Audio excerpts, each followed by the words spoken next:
بسم الله الرحمن الرحيم.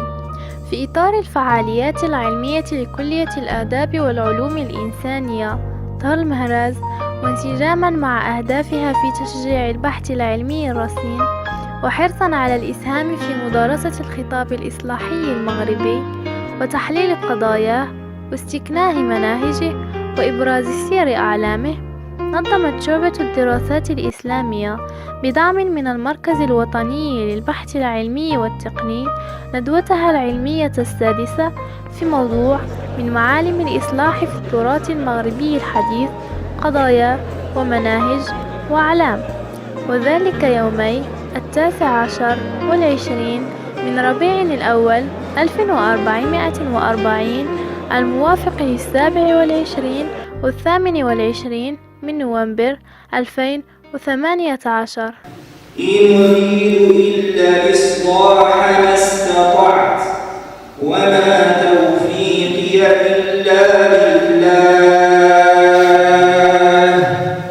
عليه توكلت وإليه أنيب. بعد استقبال المشاركين والافتتاح بآيات بينات من الذكر الحكيم، كان الحاضرون على موعد مع الجلسة الافتتاحية التي شرفت بحضور عميد الكلية الأستاذ الدكتور عبد الإله بن مليح، الذي أعلن عن انطلاق فعاليات هذه الندوة العلمية بعد شكره وتقديره لكل المتدخلين في إنجاحها من منظمين ومشاركين وحاضرين.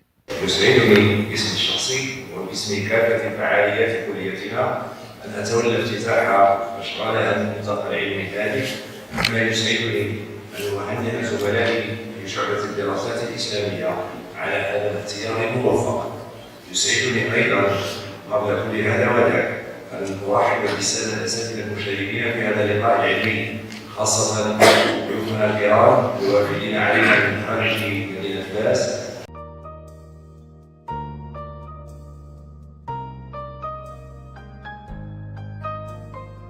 كما شرفت الندوة بحضور الأستاذ الدكتور الشاهد البوشيخي، الأمين العام لمؤسسة البحوث والدراسات العلمية مبدع بفاس، الذي جال بالحاضرين في عوالم الفهم والتدبر لآيات الله المسطورة والمنظورة.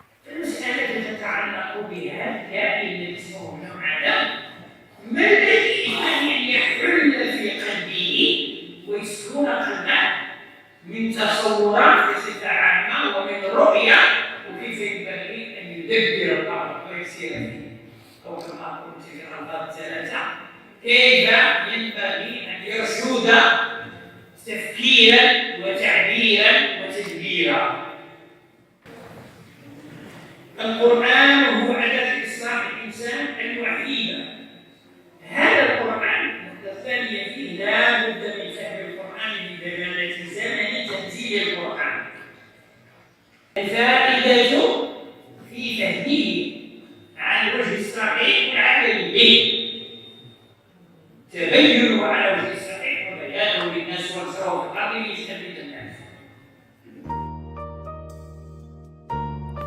بعد ذلك انطلقت الجلسات العلمية لمدارسة قضايا الإصلاح ومناهجه وأعلامه في المغرب الحديث، بمشاركة ثلة من الباحثين في الجامعات والمعاهد العلمية المغربية من تطوان وطنجة ومكناس والراشدية والرباط وأكادير.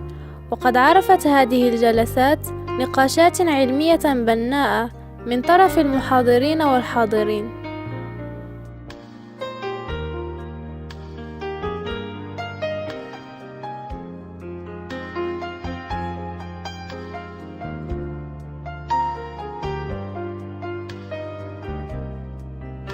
وفي الأخير كان الحاضرون على موعد مع الجلسة الختامية التي خصصت لكلمة باسم المشاركين وقراءة توصيات الندوة، ثم الختم بآيات بينات من الذكر الحكيم. الندوة انتهت كما كتب الله على كل شيء أن ينتهي ويبقى لذلك لا ينبغي أن ننسى الله سبحانه، لأن منه المبدأ وإليه المرجع. وقد مرت أشغال الندوة العلمية في جو علمي وأخوي متميز ومشهود، تشكر على إنجازه اللجان الصاهرة على العمل من لحظات اقتراحه إلى فرعه واستوائه إلى حصاده ودرسه إلى مدارسته اليوم. هنيئا لكم ولنا معكم والوطن بهذا الإنجاز الذي هو لبنة وليس أرجى اللبنات في مشوار علمي جماعي اجتهادي إبداعي قاصد وقائد، ولله الحمد من قبل ومن بعد. السلام عليكم ورحمة الله وبركاته. في بدايته أشكر جميع المتدخلين والمتدخلات في هذه الندوة المباركة، كما أشكر جميع الحاضرين والحاضرات سواء من داخل هذه الكلية العامة أو من خارجها. بل عندما التوصيات توصلنا بها من جامعات أخرى من قبل طلبة وباحثين في جامعات أخرى، كما نشكر طلبة الأعزاء على صبرهم معنا وعلى استمرارهم ومواكبتهم لهذه الندوة منذ بدايتها إلى نهايتها. نسأل الله سبحانه وتعالى أن يكون هذا العمل بصحيفة كل الحاضرين وكل المسلمين في هذه المباركة، سواء من الناحية العلمية أو من الناحية التنظيمية. بالنسبة للتوصيات وهو ما سأحاول الوقوف عليه بشكل أكبر، وهي التوصيات في مجملها تنصب في مجالات يقل الحديث عنها ويقل البحث فيها. لذلك ربما من حسنات هذه الندوة إذا استطعنا أن نخرج بنتيجة واحدة أو توصية واحدة، وهي العناية بالتراث.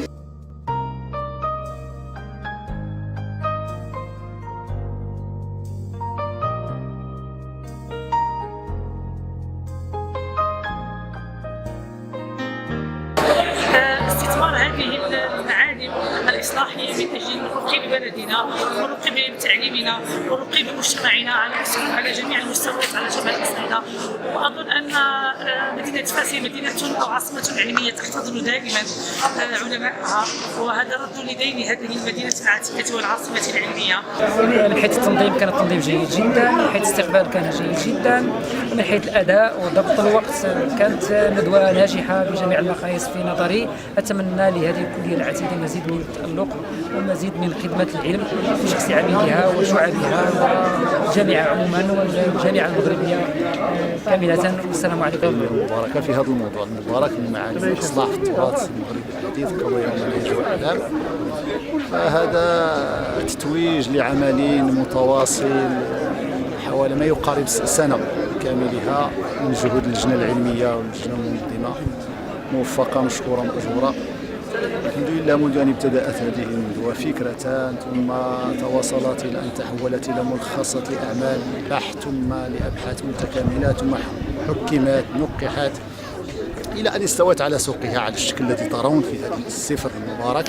ثم الآن بحمد الله جاء الأساتذة المشاركون من جامعات مختلفة من مراكز بحثية متعددة لإلقاء ملخصة أبحاثهم ونتائج أعمالهم، فاستمعنا إلى ذلك. كانت مناقشة، فكان التفاعل من الحاضرين طلبة وأساتذة، وتمت مناقشات وسجلت ملاحظات وخرجنا بتوصيات تليت علينا في الجلسة الختامية. نسأل الله تعالى أن يجعل ذلك كله خالصا له، وأن يبرئ ذلك من حظوظ أنفسنا، وأن يتقبل من الجميع ممن حضر ومن شارك ومن حضر وحاضر، وأن تكون هذه محطة تدفعنا إلى محطة أخرى أكثر توفيقا وتسديدا مع موضوعات جديدة إن شاء الله نستأنف البحث فيها ونتوقع إنتاجا أحسن وأجود مما أنجز الآن، وما ذلك على الله بعزيز، والحمد لله رب العالمين.